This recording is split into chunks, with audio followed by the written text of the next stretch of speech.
दोस्तों, आज पेश है मुद्रा राक्षस और जादुई घड़े। ये एक और चित्र है दोस्तों।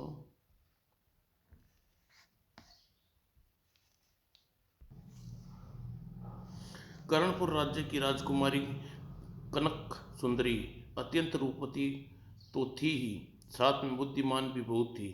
जब भी उसके पिता राजा किरीट देव किसी उलझन में फंसते तो कनक सुंदरी बड़ी बुद्धिमानी से उस समस्या का सुलझा देती।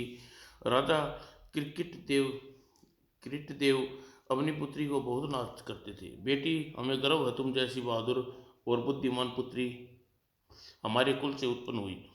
जब लोग तुम्हारी बुद्धिमानी और बहादुरी के चर्चे करते हैं तो हमारी छाती गर्व से फूल जाती है। पिताजी महाराज, आप व्यर्थ में मेरी प्रशंसा कर रहे हैं। ऐसा न हो कि व्यर्थ में मेरी प्रशंसा से दिमाग खराब हो जाए। बेटी महाराज ठीक कह रहे हैं, तुम तो प्रतिभा करने योग्य हो। एक दिन राजकुमारी कनक सुंदरी शिकार खेलने वन में गई। यह घोड़ा बुरी तरह हाँफ रहा, लगता है प्यासा है। वह घोड़े को नदी के तरफ ले गई और प्यासा घोड़ा पानी पीने लगा। तभी, कौन हो तुम, इस घोड़े को नदी में पानी पिला रही हो? आवाज़ सुनकर कनक सुंदरी पलट कर देखा। आप इस प्रकार पूछने वाले कौन होते हैं? मैं कोई नहीं हूँ, कोई भी हूँ, लेकिन तुम्हें यह ज्ञान होना चाहिए, यह नदी प्रीतनगर की सीमा में बहती है। आप मुझे प्रीतनगर की निवासी प्रतीत नहीं हो रही।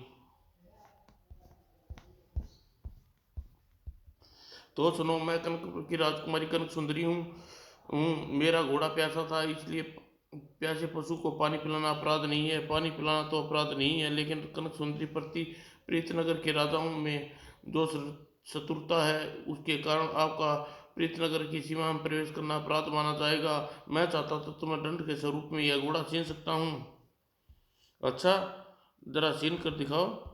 और कहते ही कनक सुंदरी ने तलवार खींच ली। यह देख, आज तक कानों आज तक कानों से ही अपनी बहादुरी के बारे में सुना था, आज तो प्रथम आंखों से देख लिया। तत्पश्चात विश्वास हो गया। बहादुर होने के साथ साथ निडर भी हो। वो, जाओ, हमें तुम्हें क्षमा करते हैं। मैं पृथ्वीनगर का राजकुमार जयसिंह हूँ। मुझे क्षमा करने वाले तुम कौन हो? ओह, तो यह जयसिंह है, जिसकी सूरवीरता के चर्चे चारों ओर फैले हैं।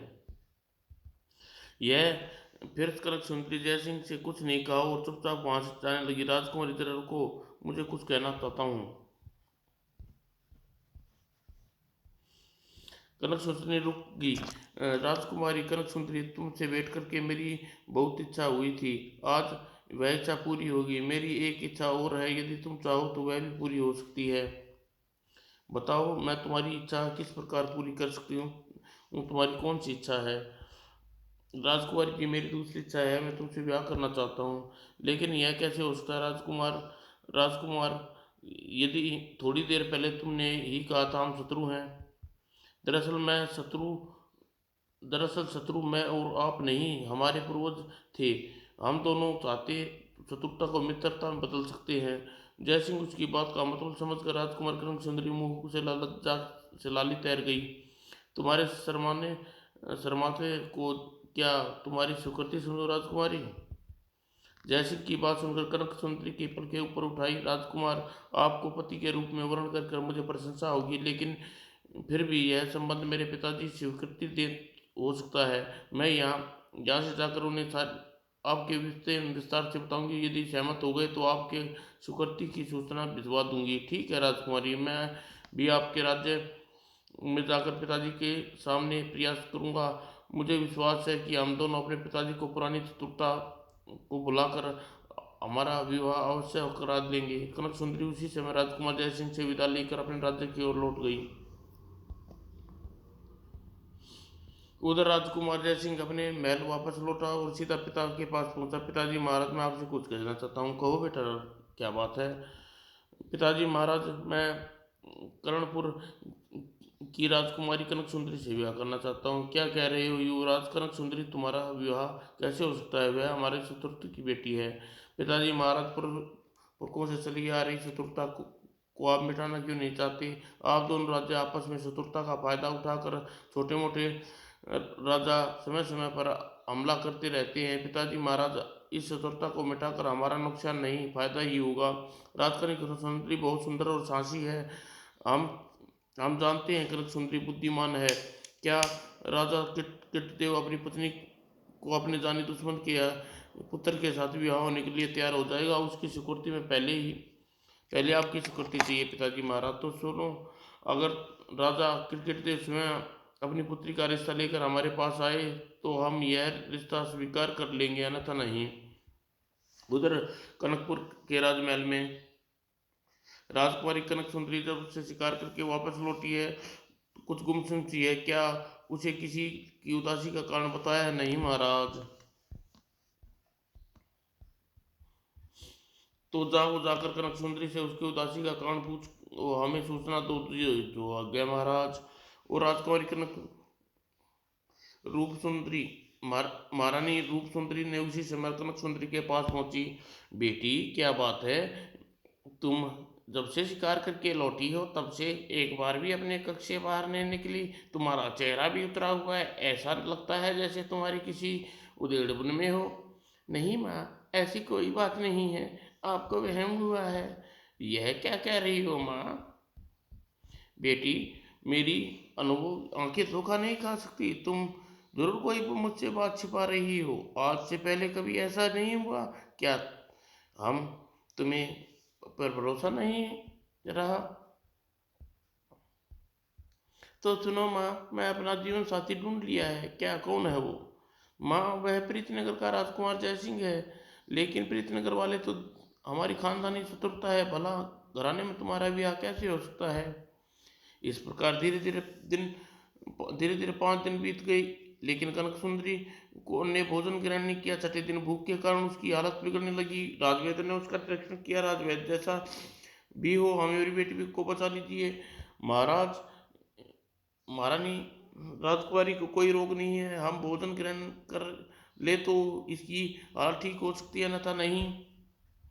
राजवैद्य के परम परामर्श से कृतदेव ने कनक सुंदरी से कहा, बेटी कनक सुंदरी, उठो, थोड़ा भोजन कर लो। पिताजी महाराज, आप मेरी बात नहीं मान लेते, मैं अन्न का एक भी टुकड़ा मुंह में नहीं डालूंगी, कहकर राजकुमारी ने आंखें मूंद ली। तब राजवैद्य ने इशारे से राजा कृतदेव के कक्ष के बाहर आए। महाराज, अगर आप शाम तक राजकुमारी कनक सुंदरी को अंचल ग्रहण नहीं किया तो वह बचेगी नहीं। ऐसी अवस्था में राजकुमारी जो इच्छा हो उसे मान लीजिए। ओ कनक सुंदरी, हमें यह कैसा धर्म संकट में डाल दिया। नहीं नहीं, मैं उसकी बात नहीं मान सकता। सोच लीजिए महाराज, राजकुमारी आपके लिए इकलौती संतान है। ऐसा विदुषी और बहादुर लड़की आपको कुल में पुनर्जन्म नहीं लेगी। राजवैद्य जी, कनक सुंदरी प्रीतनगर के राजकुमार से विवाह करना चाहती है और प्रीतनगर वाली हमारी पुरानी शत्रुता है। अब आप ही बताइए, शत्रु के बेटे से राजकुमारी का विवाह कैसे करते हैं? महाराज, शत्रुता भुला दीजिए। जैसे भी हो राजकुमारी कनक सुंदरी के प्राण बचाने की कोशिश कीजिए। राजवैद्य के बहुत समझाने पर कृतदेव ने कनक सुंदरी के पास आया। बेटी, मैं वचन देता हूँ तुम्हारी विवाह राजकुमार जय सिंह से होगा। आप सच कह रहे हैं पिताजी महाराज? हाँ बेटी, अब जल्दी से उठो और अन्न ग्रहण करो। जी पिताजी महाराज। और कनक सुंदरी झट से उठ बैठी और उसने भोजन ग्रहण किया। दूसरे दिन राजा क्रिकेट देव प्रीतनगर में गए। प्रीत सिंह जी, हम अपनी बेटी का रिश्ता लेकर आए हैं। पुरानी शत्रुता को बुलाकर हम पुत्र वधू बना करना स्वीकार कीजिए। हमें यह रिश्ता स्वीकार है क्रिकेट देव जी।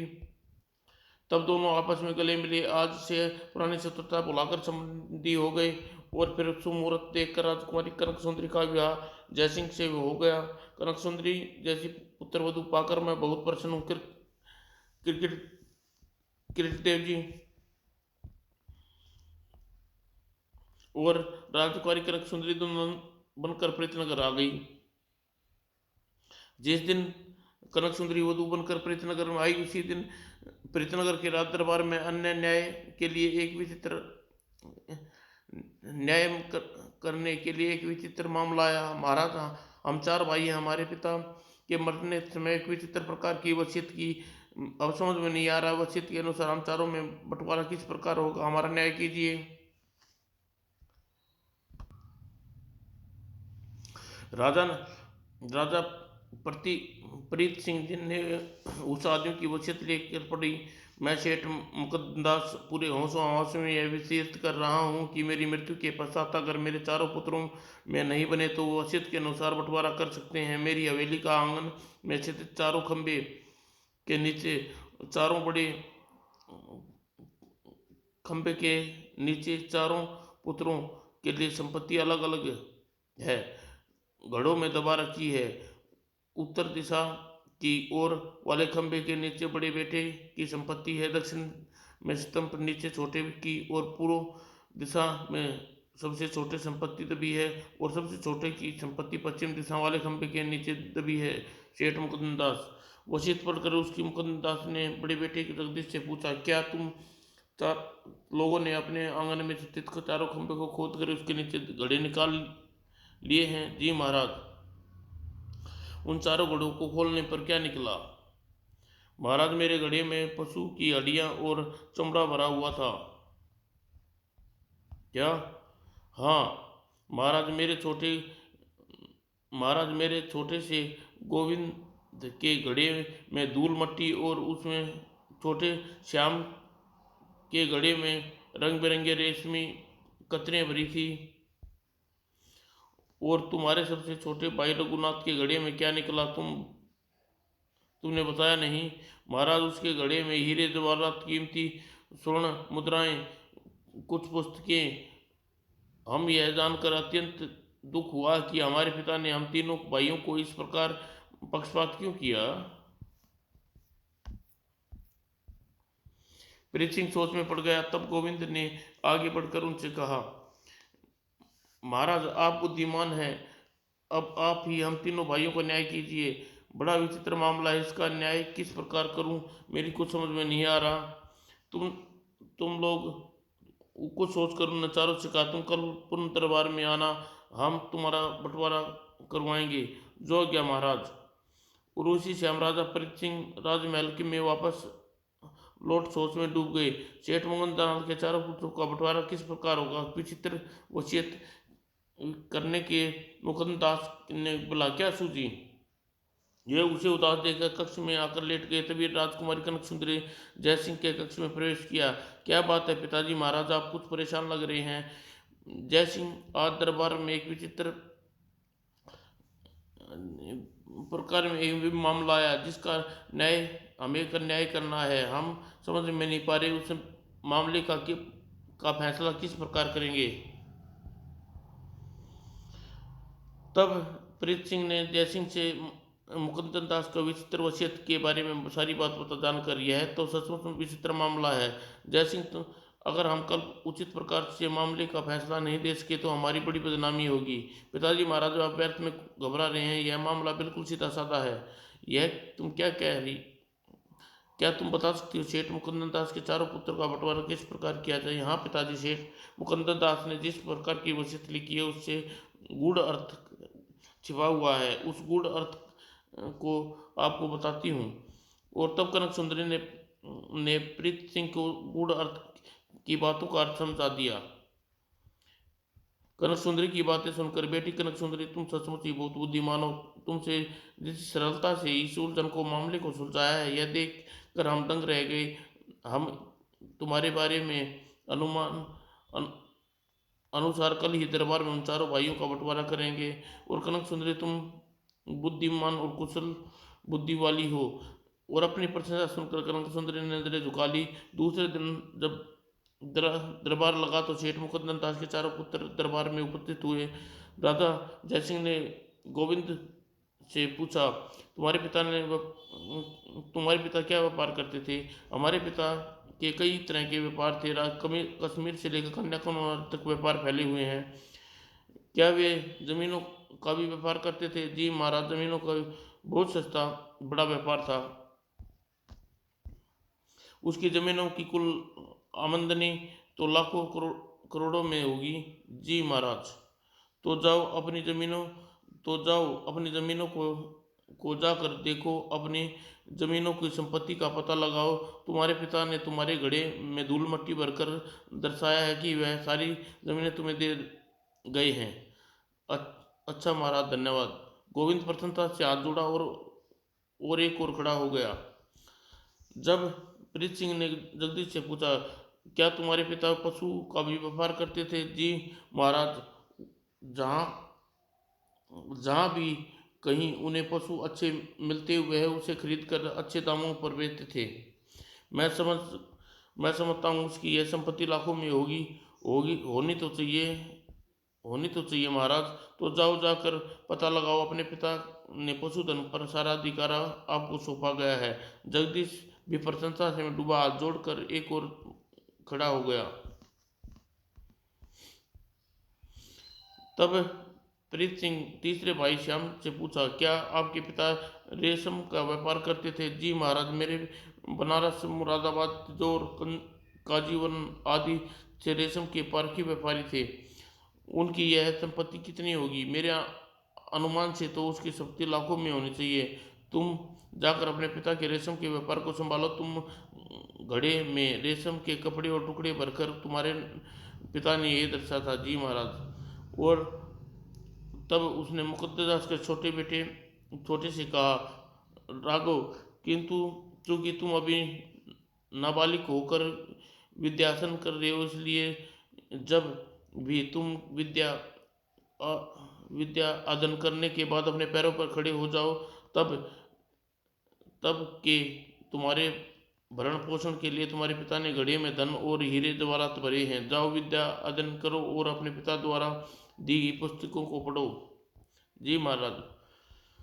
और राजा का न्याय देखकर सब लोग वाह वाह कर उठे। जगदीश ने हाथ जोड़कर प्रीत सिंह से कहा, महाराज, आपने हमारा जीवन उचित न्याय करके हमें आपस में झगड़ा करने से बचा लिया।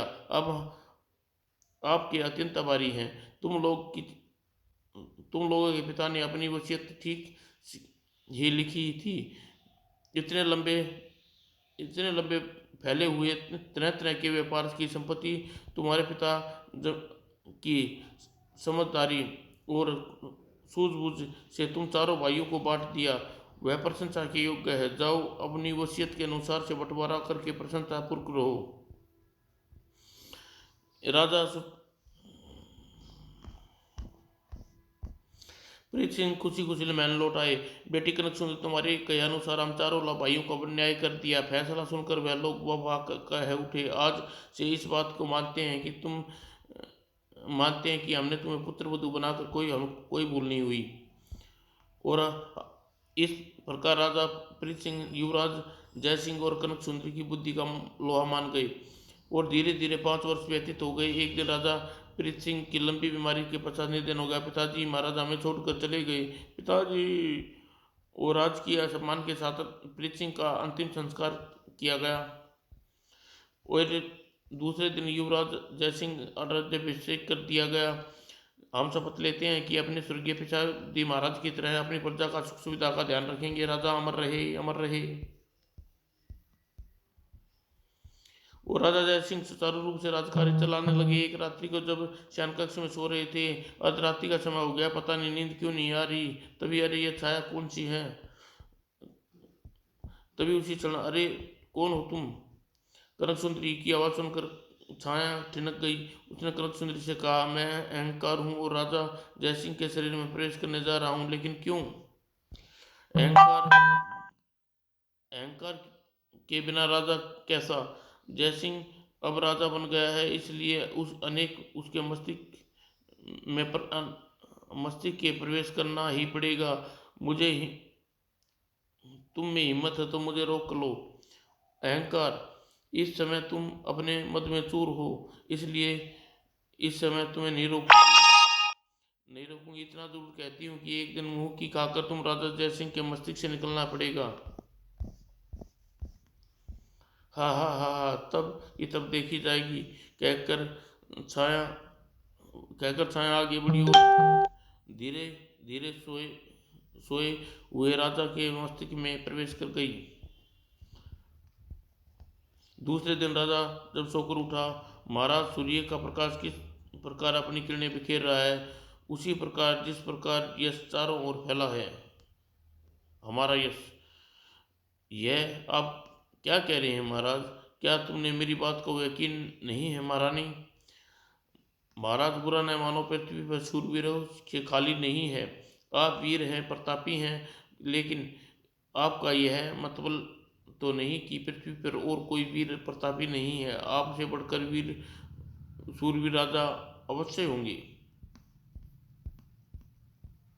यह सुनकर जयसिंह क्रोध में भर उठा। किसी तरह को क्रोध को काबू पाकर कर्म सुंदरी से बोला, तुम्हारे विचार सबसे अधिक वीर और प्रतापी बुद्धिमानी कौन राजा कौन सा है?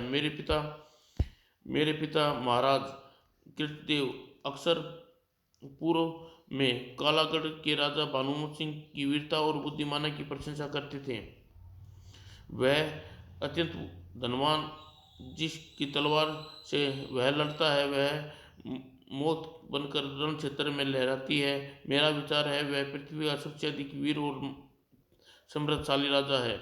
महारानी, ऐसा कहकर तुमने हमारा अपमान किया है। हम प्रण करते हैं हम तुम्हारी बात का मुंह तोड़ जवाब देंगे। आसपास सभी राजाओं को जीतकर हम तुम्हें चक्रवर्ती राजा बनकर दिखाएंगे और साथ ही भानु प्रताप को भी हराकर तुम्हारे विश्वास का चकनाचूर कर देंगे। महाराज, मैं जानती हूँ आपके अंदर अहंकार आ गया है। उसी अहंकार के कारण आपको कुछ दिखाई नहीं दे रहा और उसी अहंकार के कारण आप चक्रवर्ती राजा बनने की तृष्णा जाग उठी है। तृष्णा ठीक नहीं है। किसी वस्तु की तृष्णा करना बुरी बात है नहीं। महाराज, आपके पास ईश्वर का दिया बहुत कुछ है, उसके अलावा और तृष्णा करना उचित नहीं। कृपया अपना विचार त्याग दीजिए।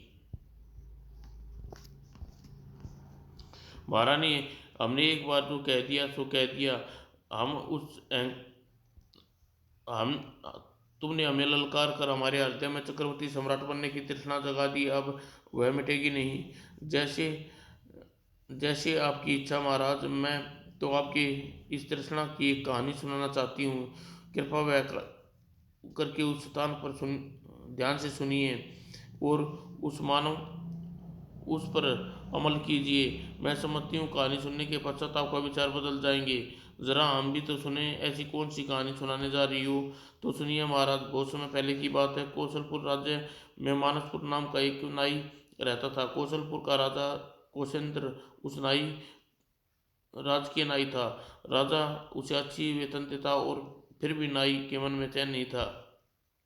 वह हमेशा सोचता, काश मेरे पास खूब धन होता। जब मैं अपनी पत्नी फुलवा को अच्छे अच्छे गहने बनवा कर देता, खूब ठाट बाट से उसका जीवन व्यतीत करता। यह सोता सोता हर माह पैसे बचाने लगा और एक दिन वह बाजार जाकर फुलवा के लिए सोने का हार ले आया। हार पहनकर मैं कैसी लग रही हूँ? अब तुम किसी धनी परिवार की महिला लग रही हो। काश कुछ और गहने तुम्हारे पास होते तो मजा आ जाता। मानुष इस प्रकार विचार करने लगा, सोना और गहने किस प्रकार इकट्ठे किए जाएं। कोई ऐसा जुगत बिठानी चाहिए जिससे फटाफट माला माल हो जाऊं। एक दिन वह जंगल से गुजर रहा था। हे भगवान, कहीं मुझे ढेर सारा सोना मिल जाए, फिर मुझे कोई चिंता नहीं रहेगी। यह सोता सोता वो जा रहा था कि हाँ हाँ, कौन हो तुम? मैं इस जंगल में रहने वाला मुद्रा राक्षस हूँ। क्या तुम्हें सोना चाहिए? क्या तुम मुझे सोना दे सकते हो? क्यों नहीं दे सकता। आज आज अपने घर जाकर भीतर वाली कोठरी में देखना, तुम्हें सोने के 5 मटके मिलेंगे। इतना कहकर मुद्रा राक्षस अदृश्य हो गया और मनसुख नाई दौड़ता दौड़ता घर आया। क्या बात है, इस प्रकार क्यों आप रहे हो? क्या दौड़ लगाकर घर क्यों आए हो? फुलवा, मेरे साथ भीतर कोठरी में चलना। और जब वह तो कोठरी में पहुंचा, रही 5 घड़ी कहाँ से आ गई? और कोठरी में कभी भी घड़े नहीं रखे थे। लगता है मुद्रा राक्षस सच कह रहा था। मुझे इन घड़ों को खोल कर देखना चाहिए। और मनसुख ने पहला घड़ा खोला। वह हर्षित हो उठा, इसमें तो सचमुच सोना भरा हुआ है। प्रशंसा में डूबा मनसुख 3 और घड़े खोल दिए। उसमें सोना भरा हुआ था। लेकिन जैसे ही 5वां घड़ा खोला, अरे यह घड़ा तो आधा खाली है। अगर यह घड़ा भी भरा हुआ होता तो कितना अच्छा होता। पर कोई बात नहीं, मैं किसी न किसी तरह इस घड़े को भी भर दूंगा। और पुलवा की बार बार पूछने पर उसने बताया, मुद्रा राक्षस ने ये 5 घड़े दिए हैं। दूसरे दिन वह पुलवा की गहने लेकर सुनार के पास पहुंचा। भाई साहब, इन आभूषणों को गलाकर सोने की मुद्राएं में परिवर्तित कर दो। ठीक है, अभी किए देता हूँ। सुनार ने गहनों को गलाकर सोने की मुद्राओं में बदल दिया। और आभूषण स्वर्ण मुद्रा को लेकर मानस तेजी से घर की ओर आया और 5वें घड़े को में मुद्राओं को डाल दिया। अरे, यह तो अब भी नहीं भरा। अब मानस पहले से ज्यादा कंजूस करने लगा। जो धन कमाता वह सोना खरीद कर घड़े में डाल देता। घड़ा पहले जैसा ही खाली रह गया। यह देख मानुष चिंता में पड़ गई और नाई हर समय चिंता मुक्त देखकर एक दिन राजा कैलेंद्र ने पूछा, मनसुख, क्या बात है, इस प्रकार कुछ दिन परेशान रहने लगे हो? महाराज, रुपये पैसे की बड़ी किल्लत है। तुम्हें पहले तुमने हमें पहले क्यों नहीं बताया? हम तुम्हारा वेतन बढ़ा देते हैं। राजा कैलेंद्र ने उसी समय मनसुख का नाई का वेतन में बढ़ोतरी कर दी। कई दिन बीत गए। मनसुख अभी भी परेशान था। एक दिन मनसुख वेतन बढ़ जाने पर भी चिंता में डूबे रहते हो। इसका क्या कारण है? कुछ नहीं महाराज। कुछ सोच कर कैलेंडर ने पूर्व मनसुख से कहा, मनसुख, कहीं तुम मुद्रा राक्षस ने 5 घड़े तो नहीं दिए? हाँ महाराज, 5वां घड़ा हमेशा खाली रहता होगा। मनसुख, बहुत दिन पहले जब जंगल से गुजर रहा था तो मुझे मुद्रा राक्षस ने ऐसे 5 घड़े दिए थे। 4 घड़े तो सोना था, लेकिन 5वां खाली था। तब आपने क्या किया महाराज? हाँ, लेकिन आपको कैसे पता चला? मैंने मैंने पांच सबसे पहले खाली घड़ी को भरने के लिए अपना आधा खजाना खाली कर दिया, पर वह घड़ा वैसे का वैसा खाली रहा। जब मैंने राजगुरु विद्यानंद से इस रहस्य के बारे में पूछा तो उसने बताया, 5वां घड़ा तृष्णा का प्रतीक है। जैसे ही इच्छा कभी पूरी नहीं होती, वैसे ही 5वां घड़ा खाली रहेगा। जब राजगुरु ने कहने पर मैं जंगल गया और मुद्रा राक्षस को 5 घड़े वापस कर आया। महाराज, यदि आपने आधे खजाने की तृष्णा रूपी 5वां घड़ा नहीं भरा तो मेरी क्या बिसात? क्या मुद्रा राक्षस के उसके घड़े लौटा दूं? मनसुख उसकी बात पर मुद्रा राक्षस के पास गया और 5 घोड़े लौटा दिए। उसके बाद वह चिंताएं मिट गई और वह प्रशंसापूर्वक जीवन यापन करने लगा। राजा जयसिंह इतनी लंबी कहानी सुनने के पश्चात कनक सुंदरी से आगे कहा, महाराज, मनसुख की तरह आपके मन में भी यश थोड़ा प्राप्त करने की तृष्णा जाग उठी है। इंसान की तृष्णा कभी पूरी नहीं होती, वह बढ़ती ही रहती है। इसलिए आप मेरा कहा मानिए और निरपराध राजाओं पर हमला करने, चक्रवर्ती सम्राट बनने का ख्याल त्याग दीजिए। यह सुनकर कनक सुंदरी, मैं बुझ तुम्हारी तुम्हें इतनी बुजदिल नहीं मान समझता था। तुम तो वीर व साहसी नारी थी। महाराज, वह तो मैं अब भी हूँ। हर प्रदर्शन का एक उचित समय होता है। तुम तो तुम कुछ भी कहो कनक सुंदरी, तुम्हारी कहानी सुनकर भी मेरे विचार त्यागने का बिल्कुल तैयार नहीं हूँ। और सबसे पहले कालगढ़ के राजा भानु प्रताप पर हमला करने की उसे हराऊंगा। और उस बहुत प्रशंसा कर रही थी। महाराज, समझाना मुझे मेरा फर्ज था। आगे जैसी आपकी मर्जी, आपको उचित लगे वही कीजिए। कनक सुंदरी उसी समय वहां से चली गई। वह मन ही मन सोच रही थी, अहंकार, इस समय तूने राजा जयसिंह की पर विजय पा ली है। मुझे आशा है, ऐसा ही नहीं विश्वास भी राजा भानु प्रताप से मिलने पश्चात राजा जयसिंह के मस्तिष्क में तुम्हें निकलना ही पड़ेगा। जिससे भी सुना, जयसिंह राजा भानु प्रताप से युद्ध करने जा रहे, आका बक्का रह गया। महाराज को अचानक क्या सूझी, राजा भानु प्रताप तो हमारी कोई शत्रुता नहीं है। और अगले दिन अपनी विशाल सेना लेकर जयसिंह पूर्व दिशा की ओर चल दिया। भगवान मेरे पति को उचित राह दिखाना। रा, रास्ते में एक छोटे मोटे राजा जब जयसिंह उनके पराजित कर आगे बढ़ता जा रहा था। राजा जयसिंह, हम आपकी अधीनता स्वीकार करते हैं। बहुत से राजाओं ने अपनी विशाल सेना देखकर बिना लड़े ही उसकी अधीनता स्वीकार कर ली। हारे हुए राजा की सेना जयसिंह की सेना में शामिल हो गई। अब देखना राजा भानु प्रताप मुझसे कैसे जीत पाता है। कई दिन के बाद राजा जयसिंह की विशाल सेना काला कालगढ़ में पहुंची। सैनिकों, राज्य को चारों ओर से घेर लो। जयसिंह ने आदेश तुरंत ही पालन हुआ। तुरंत ही भयंकर युद्ध हुआ। राजा भानु प्रताप गुप्त ने उन्हें पहले ही जयसिंह के आक्रमण की सूचना दे दी थी, इसलिए भानु प्रताप समय रहते ही सेना का सुयोजित कर लिया था और इसलिए जयसिंह की सेना एक इंच भी आगे नहीं बढ़ा सका था। दूसरे दिन फिर युद्ध हुआ। मरा और कई दिन लगातार भीषण युद्ध होता रहा, पर जयसिंह की सेना पर विजय हासिल नहीं कर सकी। भानु प्रताप की सेना अड़ी चट्टान की तरह खड़ी थी। महाराज, युद्ध में हमारे हजारों सैनिक प्रतिदिन हलाहल हताहत होते हैं हो रहे हैं, फिर भी हम फतेह नहीं के आसार नहीं आ रहे। सेनापति, तुम्हारे शब्दों में निराशा की बू आ रही है। यह लड़ना कायरों का वश की बात नहीं, इसलिए जो युद्ध से डर गए उसे लौट कर जा सकते हैं। केवल बहादुर ही सैनिक मेरे साथ रह सकते हैं।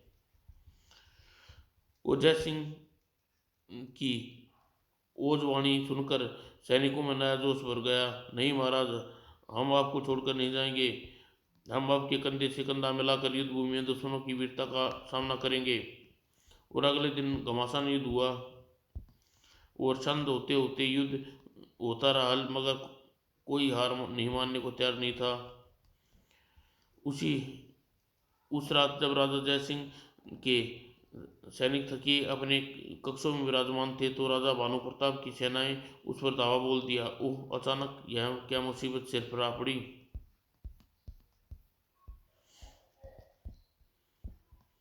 और आनंद पान राजा जयसिंह समेत सभी को बंदी बना लिया गया। महाराज जयसिंह, क्या अब आप अपनी हार मानने को तैयार नहीं? नहीं, तुमने धोखे से बंदी बनाया है, यह नाजायज है। युद्ध में सब कुछ जायज होता है महाराज, फिर भी हम तुमसे हार मानने को तैयार नहीं हैं। ठीक है, तो आज आज आपकी समस्त सेना हमारी कैद में रहेगी। और इतना कहकर भानु प्रताप वहाँ से चला दिया। राजा जयसिंह और उसके अपने होशियार वो अपने ही शिविर में बंदी बना कर रख दिया। जब भानु प्रताप के सैनिकों ने चारों ओर चौकसी कर रहे थे, ओह, अब क्या होगा? अब महारानी कनक सुंदरी को क्या मुंह दिखाएंगे? हम उससे हार माननी पड़ेगी।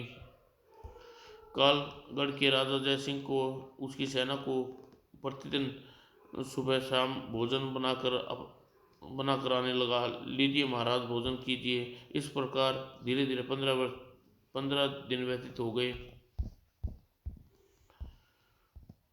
16वें दिन राजा भानु प्रताप राजा जयसिंह के पास आए। राजा जयसिंह, आपसे कुछ विमर्श करना आया हूँ। कैसा विमर्श? जयसिंह जी, 15 दिन तक लगातार आपकी विशाल सेना को भोजन कराते हुए हमारे खाद्य सामग्री बहुत कम पड़ गई है और मुझे संकोच हो रहा है कि मैं आपकी और आपकी अधिक अतिथि सेवा नहीं की जा सकती। आप केवल यही एक रास्ता बचा है। हम यदि मुट्ठी भर अन्न लेने मुट्ठी एक मुट्ठी अन्न लेने तो आप लोग को 2 मुट्ठी अन्न उसी समय तब मिलेगा जब तक आप हमारे राज्य में अन्न रहेगा। ईश्वर ही मालिक है।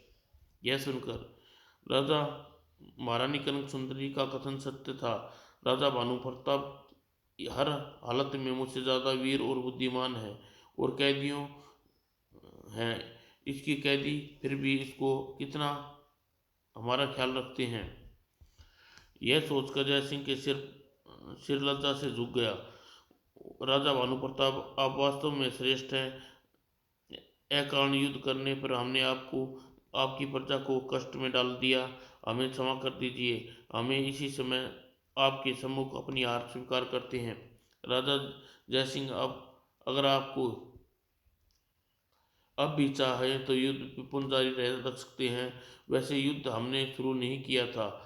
युद्ध के पीछे हटना भी हमें नहीं सीखा। भानु प्रताप जी, अब हमें और ज़्यादा शर्मिंदा न कीजिए, आपका मूर्खता पर खेद है। अपनी हृदयता से हर अहंकार में चूर हो गया कर दिया था। भानु प्रताप के आदेश पर राजा जयसिंह की बेड़ियां खोल दी। राजा जयसिंह शत्रुता भुलाकर हम मित्र बन गए अब हैं, इसलिए अब चाहते हैं कि आपकी सेना कुछ दिन हमारे राज्य में रुककर हमारी अतिथि स्वीकार करे। हमें इसमें कोई ऐतराज नहीं।